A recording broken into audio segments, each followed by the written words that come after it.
think the Ravens are the biggest winners in the AFC North this offseason? This is a team that consistently is going to be in position to contend because of how talented they are. The reality of it is those guys can play. The AFC should watch out for the Baltimore Ravens this season. Players in the NFL, certainly one of the best players at quarterback. They got a guy at tailback in J.K. Dobbins, who I think could be an all-pro. They got one of the best tight ends in football, a plethora of perimeter weapons, some health on the offensive line, a very good defensive line, one of the better young linebackers in the NFL, and a top 5 secondary. And no one talks about it.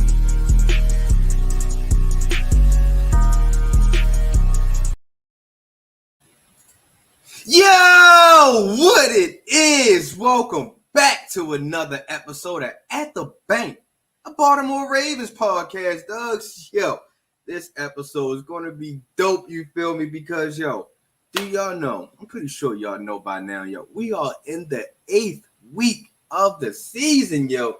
Week number 8, man. Just imagine, yo. 8 weeks ago, we were just starting football. Now we in the heart of the football with only 10 weeks left right now, man. And honestly, where my guys are sitting at, right, I can't be too disappointed right now because, like I said, the Ravens has really put themselves up in the top tier of teams right now, in my opinion. You feel me? I feel like the Ravens are really contenders this year, and that we can actually knock on the door and hopefully get to that Super Bowl. You know what I mean? But right now, like I said, we still got some things to catch up to. We still got some things that need some attention to, and we still got to clean up some mistakes, you know, on both sides of the ball that I feel like that's going to really detail us to be a dominant team and to make that Super Bowl run right now.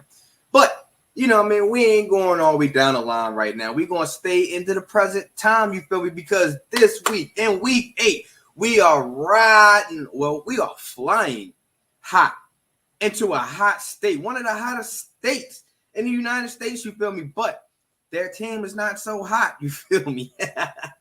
Their team is the opposite of what their weather always is up in Arizona, man. But this week, we got the Arizona Cardinals, man, and it should be a favorable game for the Ravens, in my opinion. I feel like that the Ravens are coming in on a hot momentum. Hot. Did y'all seen what we did to Detroit Lions last week? And I feel like that the Ravens, if they want to continue that momentum, continue to be one of those teams as a top tier tender, the Ravens have to finish business and have to really start and finish the business that they are set out to do against the Arizona Cardinals. And I really feel like the Arizona Cardinals are a team that you got to take care of business. You can't let them sleep. You can't. You know what I mean? Even though that the Arizona Cardinals only won one game this year. One game. But that one game that they did win was against a playoff team that's on the NFC side. And it was against those Dallas Cowboys. But, you know, the thing about the Arizona Cardinals, though, that even though they only got that one win, majority of those games that they have been playing in been close games. Like, real close. Like, a stupid penalty or a fatigue mistake can really mess up whatever team is playing against the Arizona Cardinals, which is us this week.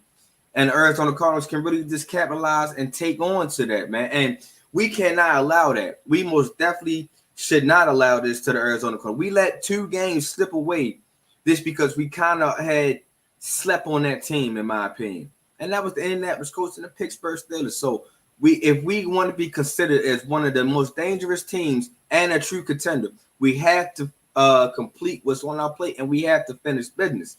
You feel me? So I'm really got to see how the Ravens play up against the Arizona Cardinals tomorrow at 4:25. But so far right now, man, the Ravens is flying and hot. That is the reason why it's the podcast title. Because we are flying in with a nice momentum, with some heat, you feel me? And right now, I cannot arguably be mad at the Ravens because what the Ravens has put themselves in right now, like right now in the standings, we are the 6th best team in the NFL. Now, I feel like that we should be over certain teams like the Detroit Lions, who we just embarrassed last week. But they still have the Detroit Lions as the 3rd best team in the NFL, according to ESPN. I think that we should be over the San Francisco 49ers, who took 2 L's in back-to-back weeks. but ESPN has them over the Ravens. I think that we are hotter than the Miami Dolphins, who also just took a beating from an NFC team, a high-powered NFC team also. So I'm not understanding why the Ravens are the number 6 team in the of the league, but it's okay. We still gonna be out here trying to make believers, doubters into believers. You feel me? It's gonna be a lot of people just like last week. Everybody in the world really picked Detroit, and I'm pretty sure that they're gonna be hopping on the bandwagon like a Stephen A. Smith. I'm gonna go ahead and call this coon out right now, man. Don't get me wrong. I like the body of work of Stephen A. Smith. But sometimes as an analyst and as a man, I don't respect Stephen A. Smith. Here's why. Just last week, came on his show and said that Lamar Jackson is worth his money. He's a box office guy. He's the big deal. He's all of this.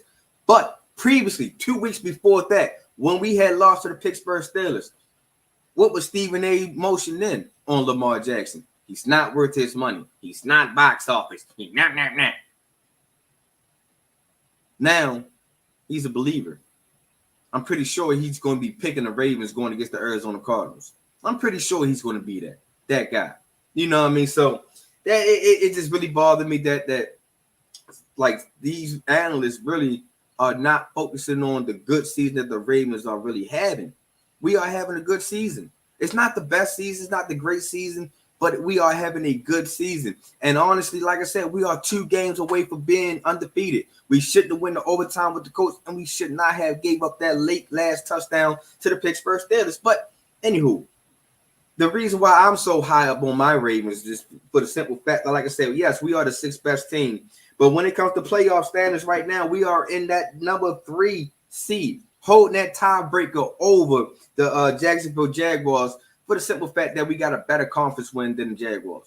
Remember, the Jaguars started off slow in the beginning of the season. Now they started to find their mojo or whatnot. But the Ravens, we already had we found that mojo, and right now, like I said, that we are the 6th, we are the 3rd seed in the AFC if the playoffs was to start right now. And then, you know, that 3rd seed more likely will be facing the Cleveland Browns, who a team that we already beat in the beginning of the season. So, and with their starting quarterback that's in and out the lineup, they didn't went through all 3 of their quarterbacks to figure out why Deshaun Watson is not the guy. And I'm telling y'all, I'm so glad I'm not a Cleveland Brown fan, man, because if I was a Cleveland Brown fan, I'd be asking for a refund. But the Ravens is most definitely the third seed in the NFL. And then, like I said, we are leading the AFC North. So that's a good thing to be really hyped on, because number one, the AFC North is a hard division that you got to keep fighting, and you got to keep looking over your shoulder, because as of right now, Cleveland and Pittsburgh are 4-2. And then, you know, you got Cincinnati, who can really turn the switch on whenever, but right now they ain't turned that switch on just yet. But it just that shows that the Ravens are different on a different tier right now, and that we need to get our respect on us being a tier. You got to sit here, remember, Lamar is 16-1 against the NFC team. Now he's potentially can be 17-1 depending on how the outcome comes out tomorrow. But as of right now, he is 16-1. So I don't understand why people is sitting here trying to belittle his body of work that way he has done so far. And I really feel like that this is the game that the Ravens must have tomorrow also. I understand that it's a 1-6 against Arizona Cardinals, but you cannot let these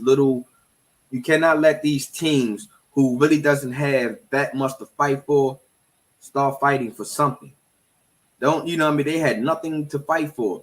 And I was seeing news that they was thinking about putting Kyler Murray in, and I don't think you wants to do that. Not against this top 5 defense. That would not be smart of their organization to put Kyler Murray out there against a defense in that caliber. Wouldn't be smart at all. So if I'm the Arizona Cardinals, you better think twice. I'm pretty sure that you already know that you're not going to put Kyler Murray out there tomorrow, but you really better think twice against that defense, because that defense is hungry. Excuse me. And I keep trying to tell people, we are playing fast and physical. So, you know what I mean? And before I'm trying to see which way I really want to go, but I think I'm gonna go ahead and start with the offensive keys first. Then I'm gonna give y'all the two guys who I really think y'all should be on the lookout for tomorrow and tomorrow's game. So the first thing I would like to see for the Ravens offense, man, number one is to start off fast. Because last week, man, you spoiled me. You spoiled me by you starting off so fast, and then you was able to punch it in 3 times back to back. Like back to back, back to back, back to back. You spoiled me. Now I'm looking for that every week now. And I really think that the Ravens, this is the defense that the Arizona Cardinals produce. I think that this is the team that we should go ahead and take advantage on of moving that ball and getting that ball moving fast in the quick, fast, and hurry. My fault for a little bit of this speech impediment. Because right now the Arizona Cardinals, their defense. Let's go to their defense real quick. Their defense it's not all that. Their defense is not a defense that you really should be scared about. But like I said, these guys had nothing to fear. So, you know what I mean? I really really do just think that the Ravens have to start off fast. Once you start off fast, you steal that momentum from the Arizona Cardinals in the beginning. The Arizona Cardinals will come out to be a one-dimensional team. And that one-dimensional team will be nothing but passing.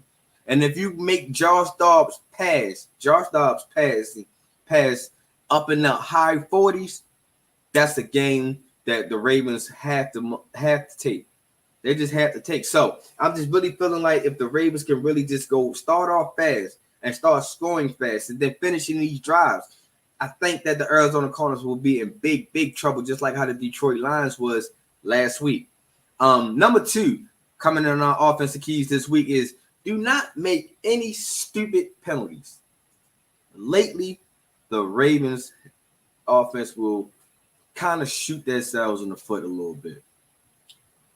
False starts, not fully set. What else? Offensive pass interference. Also, some of the times that the Ravens come up to the line of scrimmage and some of the guys is not fully aware of what route or what plays they really on. And I just really think that you cannot make mental or stupid mistakes against the Arizona Cardinals. That's what bit Dallas in week 2, week 3, whenever they had that matchup. And you see that Arizona was able to capitalize because Arizona, like I said, they not putting up that much points. You feel me? These guys are only averaging. Hold on, let me get to their team first. I don't want to misquote them. You feel me? But the Arizona Cardinals is not really putting up that many points. You feel me? Team stats. I'm here. All right, they only putting up 18.1 points a game. Their total touchdowns so far is 13. So you can clearly see that the Arizona Cardinals is really not putting up that much points versus what the Ravens is doing. The Ravens is really putting up points. So that's why I'm saying that the offense really had to start moving the ball fast because we are averaging 24.4 points a game. We are averaging 19 touchdowns total. You know what I mean? We are averaging 171 points total. So this is why I mean that the Ravens have to start off fast and don't make stupid mistakes because once you start making them stupid mistakes, everything else start to dwindle down. And then the third thing I would like for the Ravens to do is control that line of scrimmage. What I mean by controlling the line of scrimmage, man, open up some holes for Gus Edwards. Open up, make sure that Lamar is protected right. Make sure that when they get wrapped up in tackles, that the line start moving forward and not backwards. If we can do those 3 things, in my opinion, I feel like the Ravens will have a successful game and Lamar will become 17-1 against the NFC team. You know what I mean? And then while I'm on Lamar, man, a lot of people saying that he's not a top 5 quarterback in this league. If you really pay attention, as I just stated, he's 16-1 in the NFC. He has won a whole lot of games. With not a lot of weapons until this year. So this year, he's able to spread the offense out. He's able to go through his progressions. He's able to read. He's able to make the great decisions. He has 8 touchdowns, 3 interceptions. He got 2 lost fumbles. It seems like Lamar, yes, he has a little bit of a turnover problem, Just a little bit. Just a little bit. But at the same time, though, Lamar is still a top 5 quarterback in this league. He's able to win great percentage of his games. The only downfall that people keep knocking him on is that he did not win a lot of games in the playoffs. Simple fact that, yes, he has been injured the last 2 years when he was entering the playoffs. Even when he got to the playoffs, he's only has won one game in the playoffs. But that's in the past. We are now looking to the future, and we are talking about the stats right now.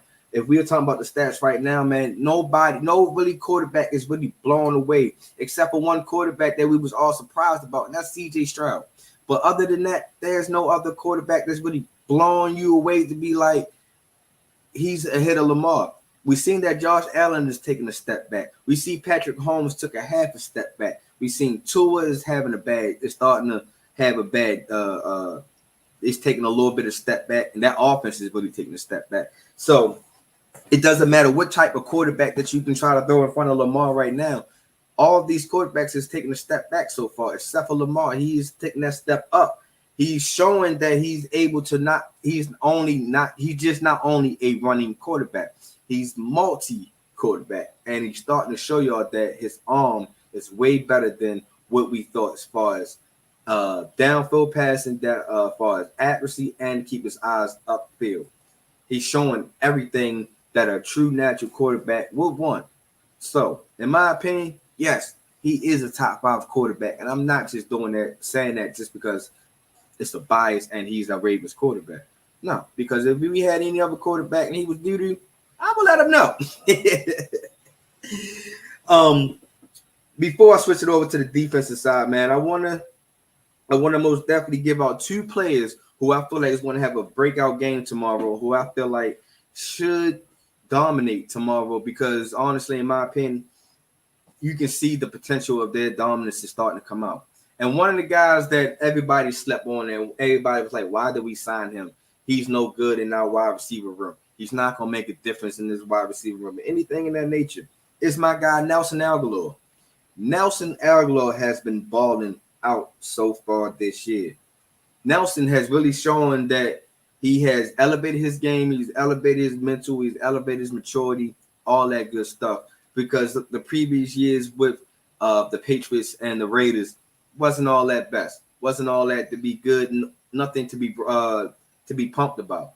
But the thing about it is my guy has really came in and stepped in and embraced this role that he has been given to him, coming into like the 3rd or 4th wide receiver at times. But even though that he's coming in, he's played all 7 games so far. He's been targeted 21 times. He has caught 17 passes so far with 222 touchdowns, averaging 13.1 yards a catch, and he has 2 touchdowns. That's showing progression. That's showing that he knows his role and he's playing it well, because Nelson Agholor, every time he pops into the game, man, other than that one game against what was that? Was that the Colts or the Steelers? One of those games that we had lost when we had those. Oh, it was the Steelers. When we had those 8 drop passes, that was the only bad game that Nelson Agholor really had for real. Other than that, he stepped up. He was able to put 2 touchdowns on for Lamar. He was able to, like I said, and majority of his targets, he's able to catch those. So Nelson Agholor has really stepped up this year so far, man. Got to give him his props, man. So big shout out to Nelly. Another player who I believe should have a big breakout game tomorrow as well. And as long as the line of scrimmage is really being dominant by our offensive line, which I really think it should be, is my guy Gus Edwards. Gus Edwards has been showing that ever since he came back from that knee injury, the second one, he has been playing phenomenal. Remember, he wasn't a top guy that was supposed to be in a starting role. J.K. Dobbins was supposed to be in a starting role, but Gus Edwards never do too much talking. He do all his talking with the pads and on game day, and you can just see that he's coming up and showing up. You see what he did, even effective run game. Really, he was still able to assert himself in the pass game, and you see, Shorty had 80 receiving yards off of one play last week. So Gus Edwards is really showing, and then Gus Edwards he played 7 games so far. He got 86 carries, 346 yards. He's averaging 4 yards a carry. And he also has 2 touchdowns. And then he's averaging about 50 yards a game.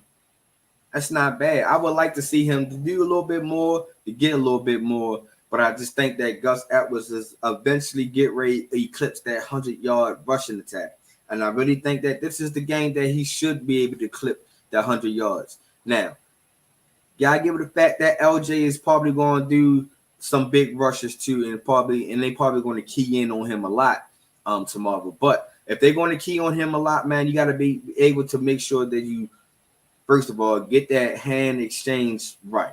Make sure that you put it into his belly, man, and he can go and take off. Offensive line got to do a job, open up holes, which I think they will. And I think that Gus Edwards will have a phenomenal game next tomorrow. So those are my 2 guys on the offensive side who I really want y'all to kind of pay attention to tomorrow and have a lookout for. I really think that these guys will have a breakout game tomorrow. Let's switch it over to that top 5 defense, man. Top 5. I'm giving it to them, and I'm gonna keep sticking it. I'm gonna keep on saying it until they show me otherwise. You know what I mean? And the defense has really, really stepped up completely. The defense has really shown that they is not really giving up. They is on that bend but don't break type thing. And I'm really excited because right now that the Ravens, remember last week before the Detroit Lions, we was giving up 15 points a game. With the Detroit Lions only putting up 6 points, man, our opponent's average total points dropped to now 13.9, which now put us number 2 in the NFL when it comes to opponent's points. Number 2. Top 5. Keep trying to tell y'all, man. We only allowed 97 total points, and we only allowed 7 touchdowns this year so far in 8 weeks. If that's not top 5 defense, Doug, I don't know what is. I don't know why. See, and this is exactly why I said that the Ravens, I don't understand why we are the 6th best team in the NFL. We should be in that top 4, at least that top 5. You know what I mean? We should have cracked that top 5, honestly, in my opinion. But, you know, haters going to hate. If you ain't got no haters, then you ain't doing nothing right. Let's look at these defensive keys. Number 1 is most definitely get after the quarterback. We got to make sure that Josh Dobbs feel uncomfortable back there. When he start feeling uncomfortable, he's going to make irrational decisions. He's going to start chucking the ball downfield or trying to get rid of it so quick that it's not really gaining to no offense. So with this defense that's leading the league in sacks, I'm saying it loud for the people in the back. The Ravens are leading the league in sacks with 28 sacks so far. Let me make sure I'm giving y'all the accurate stats. You feel me? Let's make sure. But I feel like that we are. Yes, 29 sacks. Number 1 team in the NFL with that high sacks, man. So with that 29 sacks, man, I feel like that offensive line of the Arizona Cardinals is going to be busy tomorrow. Going to be busy. Coming in with Clowney, coming in with Kyle Van Noy, coming in with Justin Madubuike, Travis Jones, Broderick Washington, Michael Pierce. They is about to have a handful. You feel me? And I really feel like that our defensive pressure most definitely it's going to get home. It's going to rattle the Cardinals. It's going to make the Cardinals think like, oh my God, not again. You feel me? Because the way Mike McDaniels has been calling plays, man, it's been perfecto almost.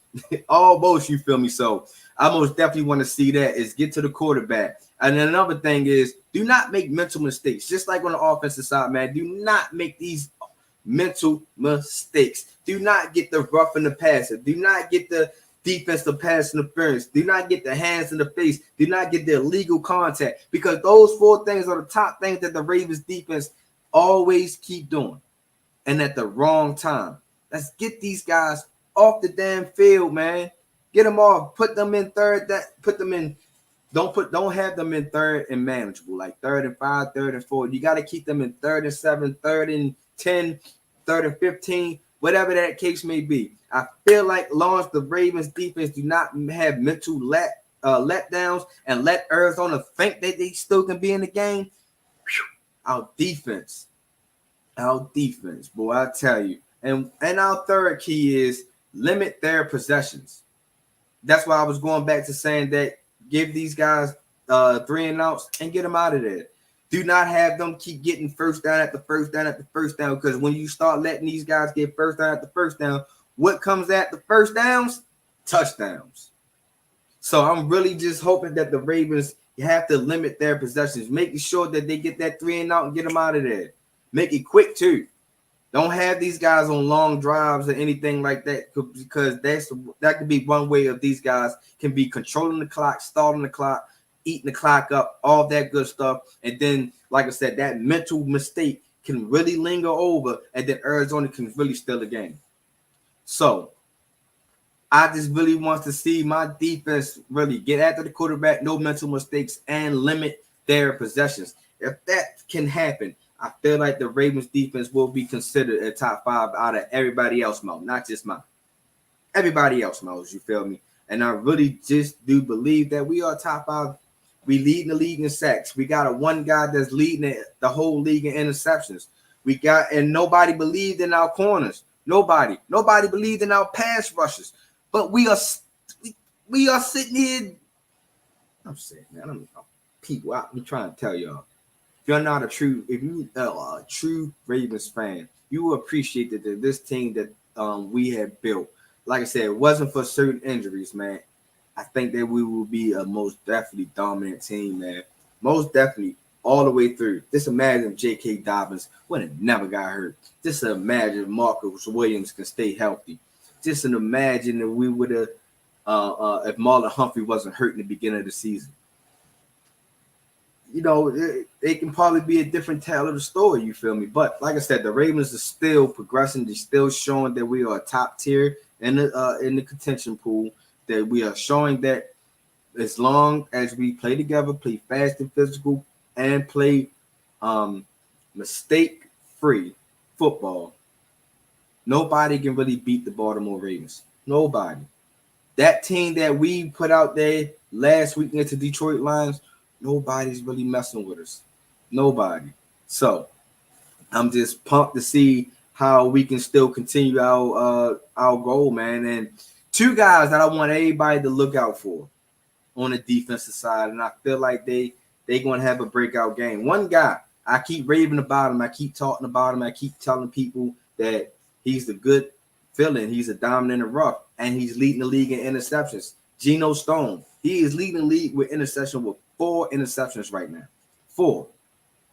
And nobody even had him on the radar. I guarantee you, if you were a betting man, that nobody probably would have betted Geno Stone would be leading the league in 8 weeks of interceptions. Nobody. You feel me? But Geno Stone, like I said, he's been a great addition, even though he's been on the team for years. But he's been a great addition because, like I said, Marcus Williams has not be able to stay healthy. You know, with the pec injury now, with the hamstring injury, he just getting beat up. But Geno Stone is just taking full advantage. You know, I mean, I hate to say it, but that next man up, man, he's really taking full advantage of it, and he's really balling out this year. And I think that Geno Stone is the guy, as a dominant and rough, and is the guy that you should watch out for next tomorrow. Another guy who I feel like has been balling, has been putting himself on the mat, and he's on his contract. Yeah, I think he's gonna get a nice, healthy contract from us. Is my guy Justin the Madubuike. Justin the Madubuike, man, has been really, really, really balling this year, man. Out of the 7 games that he has played, he has had 16 solo tackles. He has 7 assisted tackles. He got 23 tackles fully. He has 5.5 sacks, which is leading our defense right now with 5.5 sacks, dog. Golly. He has 5 tackles for loss. The only thing he hasn't really has yet, he got 1 forced fumble. He did not recover a fumble. He did not get a touchdown, interception, nothing in those favors.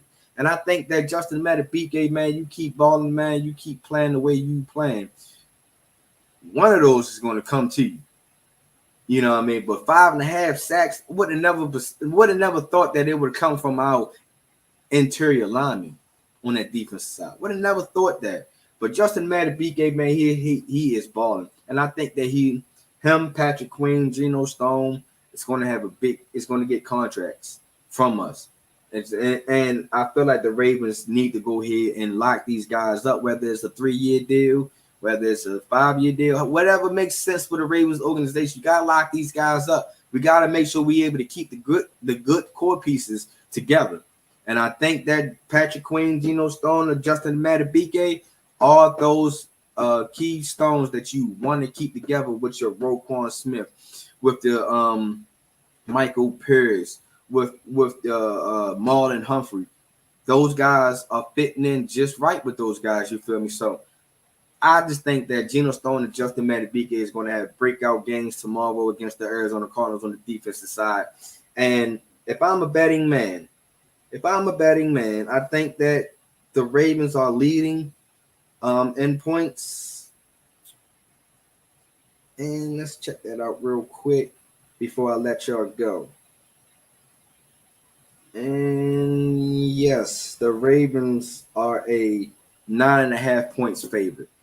I think that we will eclipse that 9.5. I think that this game will be almost the same game as last week, in my opinion. I feel like this could be another potential blowout, and I'm hoping that it's a blowout. I have not got my scores right yet, or even came close to my scores. But I'm going to go ahead and still give my prediction score, and I feel like the Ravens will beat the Arizona Cardinals tomorrow, 35-6. And I'm hoping that 6 is just 2 field goals. 35-6. The Ravens will beat the Arizona Cardinals. Lamar Jackson will be 17-1 against the NFC team. And then a lot of people will be joining the bandwagon onto the flock. You feel me, man?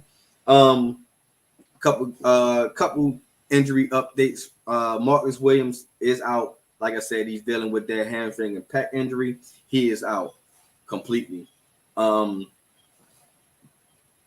Odafe Owe, he is questionable with an ankle injury. I just think that he will play tomorrow for the simple fact that he just came off an injury. So if he really wants to be in that rotation, I feel like he's going to play tomorrow. He might not get a lot of snaps because the way Clowney and Van Noy has been playing. But I see him playing tomorrow as well. So we didn't have that many injuries. Thank God. Fingers crossed. This week we seen that Roquan Smith was on injury list at the beginning of the week. He said he's playing regardless. And he's not even listed on the injury report as of yesterday or today. So I think that Roquan Smith is most definitely going to be good. He's going to be great. He's going to play good tomorrow. That's another great thing for the Ravens. And that'll be about it, my flockers. So I appreciate y'all for tuning in as always. Keep on tuning in, man. Tomorrow post-game show, keep you in the air. It will be either between tomorrow or it will be on Monday. I keep you in the air. I keep you in the loop about that. I keep you in the loop about that. So make sure y'all following all my social media platforms. On Instagram, it's @thebank_podcast. TikTok is the same thing. You can also follow me, follow the Grid Network on all those other platforms as well as will be under the Grid Network. You feel me? So make sure y'all go follow the network.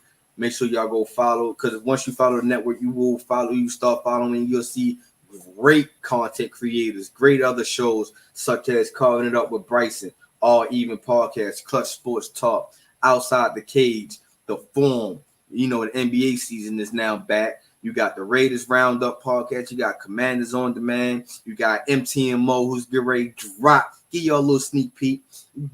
I'm dropping a Halloween special of MTMO. So make sure y'all tune in for that scare. And like I said, man, just keep on making sure that y'all keep on follow the movement, man. Follow the Grid Network. If you're tired of the same old platform shows that keeps airing the same people and all that good stuff, come to the Grid Network where it has different opinions, great shows, and I think you will fall in love with it. And also, man, if you wants to be part of our, wants to get into our clothing apparel, man, we got clothing apparel such as hats, we got shirts, hoodies, all that good stuff, man. Make sure that y'all go out here and support the Grid Network, man, as we sit here trying to get our branding on. So make sure y'all go out there, support the brand, support the movement, man. And as always, to my flockers, big trust, because why trust anything else? I holler at y'all on the next one. I'm out.